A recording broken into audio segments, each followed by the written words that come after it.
kes siin elavad ja kes siin tuge ja varjupaika saavad?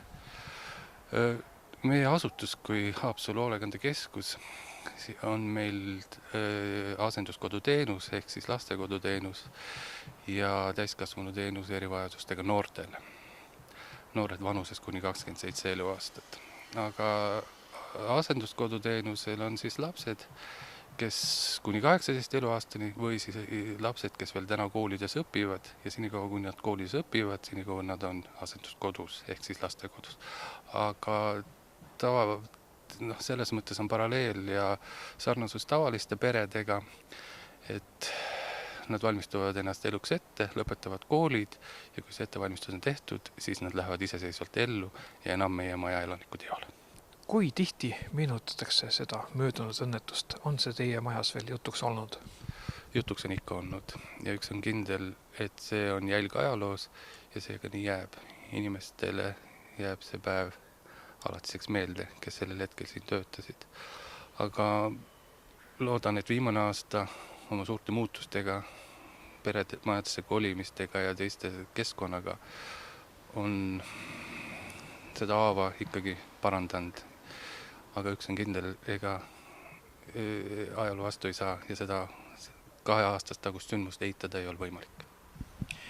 Mis tänasel hetkel mureks on? Mis muret teeb? Ega ei saagi öelda, et meie perede elamist miski nii väga segaks. Muret teeb samasugused olmemured nagu kõikidele Eesti elanikele. Endise Ahervarme paigal on nüüd rõõmus ehitus katus peal ja peagi saab hakata juba sissekolimise peal mõtlema. Kas seda maja oodatakse siin peres? Maja ikka oodatakse ja juba kas või selles võtmes, et põlenud hoone asemel on kerkinud tegelikult samasugune hoone. Pluss veel ka need teenused, mis meil on võimalus majas saama hakata, sinna tuleb rehabilitatsiooni osa puudega lastele, mida me saame kasutama hakata. Pluss veel ka lasteaed ja toimetuleku kool.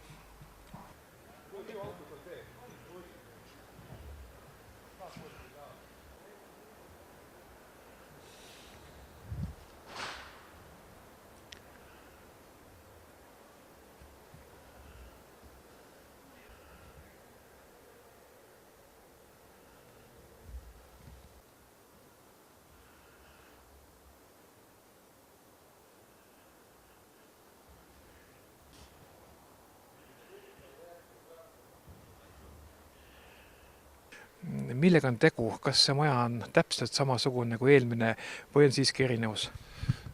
Hoone saab olema ikkagi peaaegu et täpselt samasugune kui eelmine. Mida on muudetud siis turvalisuse tõstmiseks ja ohutuse tagamiseks? Aasta on 2013 ja mälestuseks 2-aastast õnnestusest on jäänud. Projekteerimisel on arhitektid ja projekteerijad arvestanud kõikide tingimustega, pluss veel on arvestatud ka kõige kaasaegsemate nõuetega, mis väldiksid selliste õnnetuste kordumist.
Magamistube on 6, nendest 4 tuba on siis 2 lapsele ja 2 tuba on ühetoalised või ühekohalised toad.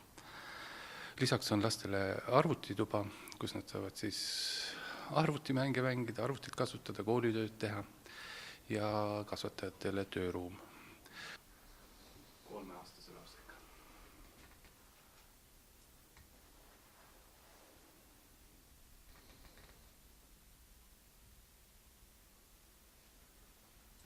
Siin on kasvataja tööruum.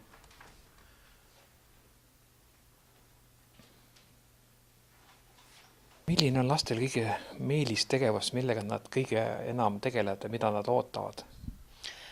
Nendel meeldib bowlingut mängimas, meeldib käia ujumas, televiisorit vaadata ja arvutis hästi palju käia ja suhelda oma sõpradega. Nad on hoolivad ja sõbralikud ja eriti paistab see välja, kui me läheme siit kodust välja kuskile ühisüritusele või mingile külastusele, ütleme näiteks bowlingus ujumas, siis nad on hästi kokku hoidvad. Sirje Rüütel.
Laulavad, ehitame maja. Ma olen sõber.